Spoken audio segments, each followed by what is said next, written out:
Okay, today I'm going to do the all clear eyes flies. Is the name we gave it. It's actually a like a candy style fly that we use often for salmon, and uses Sally's all clear for the head rather than epoxy. And there's a couple of reasons for that. Obviously, if you're doing a lot of these, it's quite time consuming having to mix 5-minute epoxy.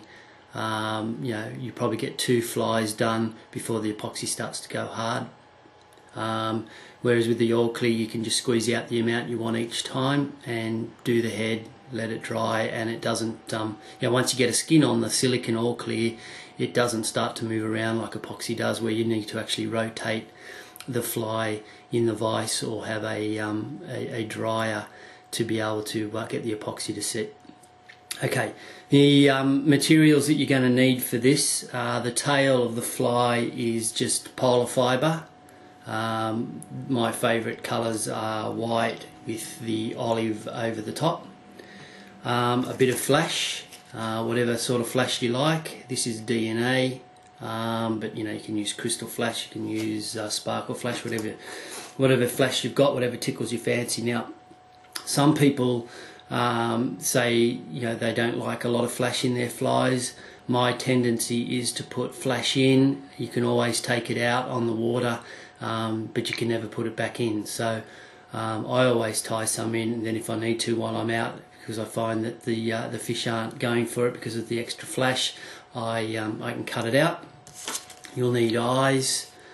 These are just the ordinary stick-on sort of eyes. Now, I always go for an eye that a lot of people would think is bigger than necessary. One of the things, especially with these eyes flies, is that the salmon quite often, I believe, are going for the eye of the fish, because that's the main part they see. If you've ever seen these eyes, the actual bait fish that the salmon are chasing, they're very, very transparent, and really all you can see is a lateral line and the eye. And that's one of the reasons we use the polar fibre too, because the white polar fibre especially goes almost transparent in the water. Okay, the thread I'm using is just mono thread, and the other material that I'm using is just ordinary tinsel that you can get on a spool like this one. Silver, or in this case I'm using pearl, and that just forms the body of the fly. And then, as I said, finish it off. We just put a head that's made out of the good old Sally's all clear that you should be able to get from the hardware shop or whatever, in a tube rather than the tradesman tubes. Okay, so this is going to be done in 2 parts, because obviously I need to do the fly and then do the Sally's all clear. Now, when it comes time to do the Sally's all clear, you'll need a bowl with some water in it and a little bit of detergent, and that's to wet your fingers, so that it makes it a bit easier to shape the all clear head. Okay, so let's get started. The first thing to do, once you've done the thread up the shank of the hook like I've done here, so I've started the thread there, worked it way back a couple of times just to give us a good base to work off. So the first thing to do is cut off a piece of polar fibre for the tail. Now, I don't know how many of you have worked with polar fibre before, but when you cut it, it looks something like that. So it's a little bit daggy. What you need to do is actually pull some of the fibres out of the end. So just sort of like you're plucking it, and you'll get a bunch of fibres like that, which are basically no good for anything. So you just throw those ones away. So you get a fairly neat, even piece of polar fibre.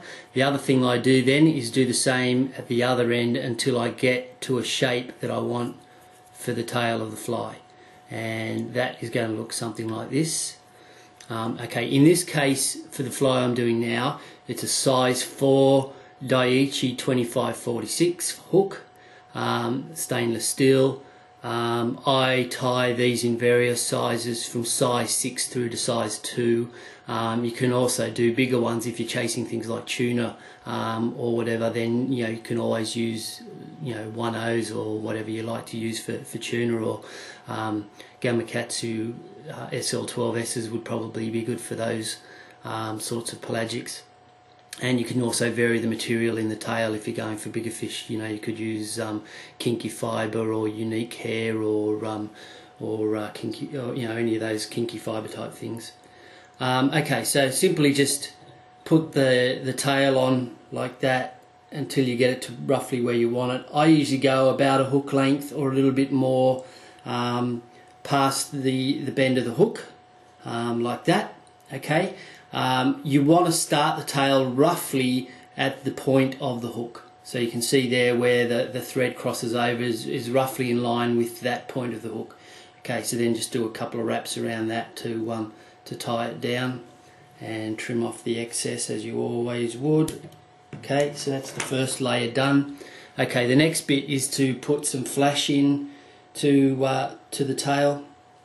And as I said, I always put flash in. You know, up to you. As I said, you can always take it out on the water if you find it spooking the fish.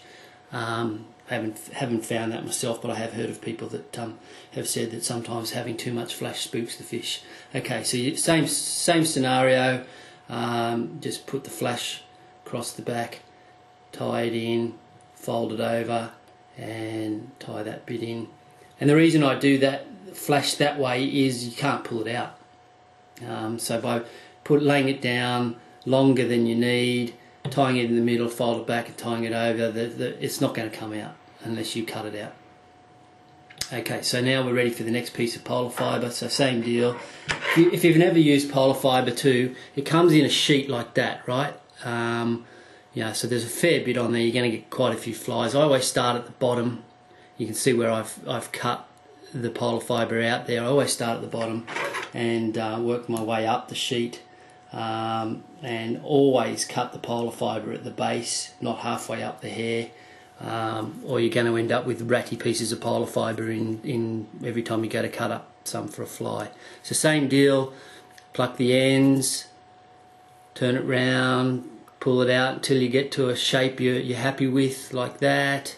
And same as we did for the white, just a matter of putting it on the hook, getting it to where you want it, and you'll see that's sort of formed a fairly neat tail for the fly there. And tie that in, trim off the excess again. Okay, so that's the tail done. Nothing else to do for the tail. So the next step now is to do the body of the fly, which, as I said, is just this tinsel. So you know, just grab a spool of the tinsel. You can also buy it in little packets, but I find the spool's much easier. And the best way, if you've got a vise that rotates, is just to tie the tinsel in. Okay, so again, you don't want this coming off, although you're going to glue over the top. It's you don't want it coming off while you're doing the gluing or tying the fly. So you tie the tinsel in like such, come up here, do a couple of quick knots at the top here, and as I said, if you've got a vise that rotates, bring your arm across, hold the thread there, get the tinsel so you've got a good grip. Now, one of the things to be careful of when you're doing the tinsel is not to touch the point of the hook with the tinsel, or you're going to cut the tinsel in half and have to start all over again, which is quite the pain in the backside, and I can tell you that from experience. Okay, so just when you get towards the head, and as I said, be careful you don't get that hook point, and stop there. There's your body of the fly done in the tinsel. Move your arm back out of the way and just tie that off. Okay, so this is the first step of the fly. Tie the tinsel off so it's not going to come off, and create a little bit of a head with the thread, and I'll explain why you do that in a second. Okay, so there it is. That's the body of the fly ready to go. The next step, okay, so we'll just create a little bit of a head here, and the reason for that with the mono is just to stick your eye on. Now I glue my eyes on, so my advice to everybody at this point is to tie as many tails as you want to use, stick your eyes on and glue them on. The reason you want to glue them on is when you're starting to do the all clear, you've actually got to, you know, manipulate the fly a bit, and if you just rely on the sticky stuff on the back that you get on the paper, it's not usually going to be enough to hold it in place, and you might end up knocking one of the eyes off. So I glue them on.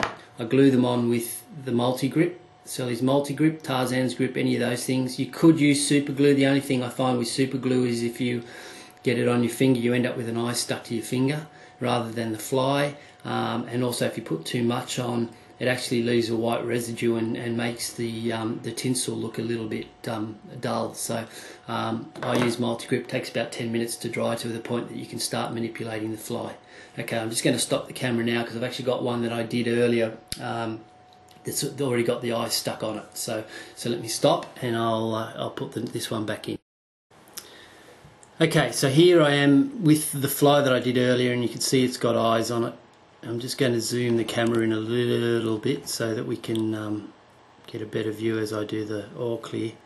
Okay, so you can see the eyes, they're 2mm eyes. So this is a size 4 hook, and I've just put 2mm eyes on the fly with the tinsel. You can see that there.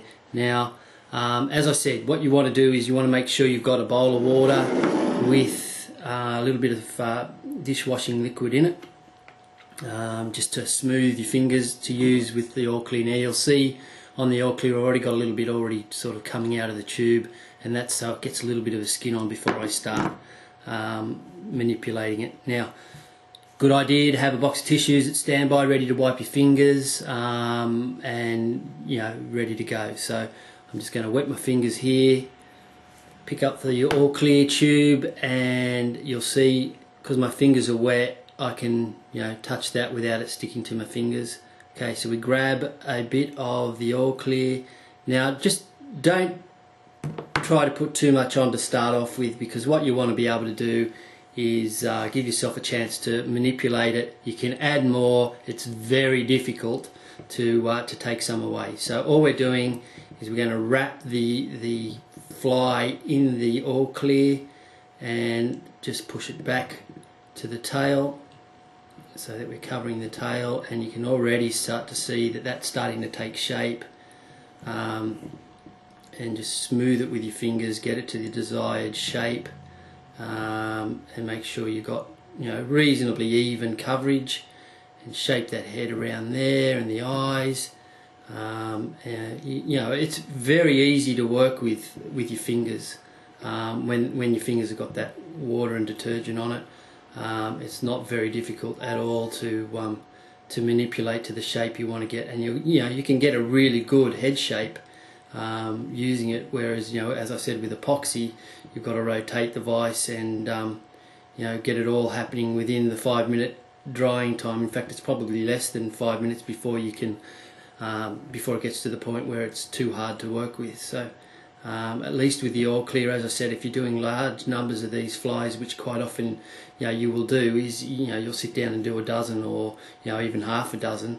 Half a dozen using 5-minute epoxy, you know, you're probably going to have to do 3 batches to get all the flies done. Whereas this, you know, it only takes a minute or so to get the head to the shape you want it, and, you know, you can sit here and do them all day. Doesn't matter how long you take, because you're not worrying about your Sally's all clear going hard on you halfway through the fly. So, okay, I'm just about done on this one. You'll see, you know, it's fairly even across the top and the bottom. We just get some of that water off. A little bit of a lump there. I'll just get rid of that. Okay, and just about done, I think.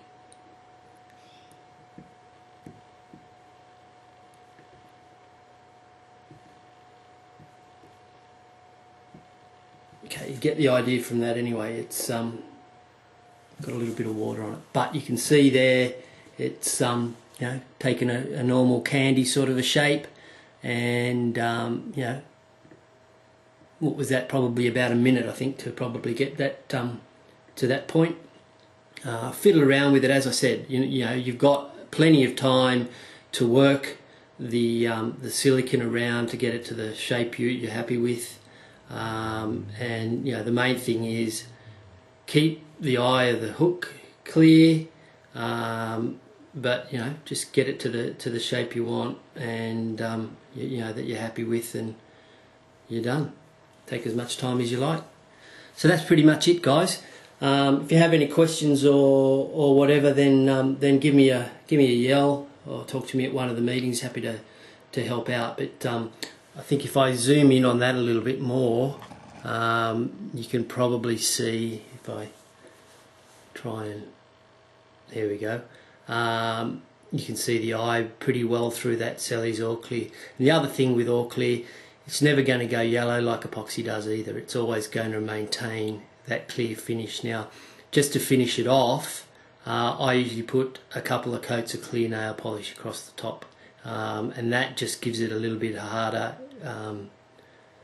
finish, so it becomes a little bit more durable. Although the All Clear is pretty good, once it's fully set, you know, you still get that flex in it. So you know, it's optional, I guess, the nail polish. Anyway, that's it. Thanks, guys. I'll talk to you soon.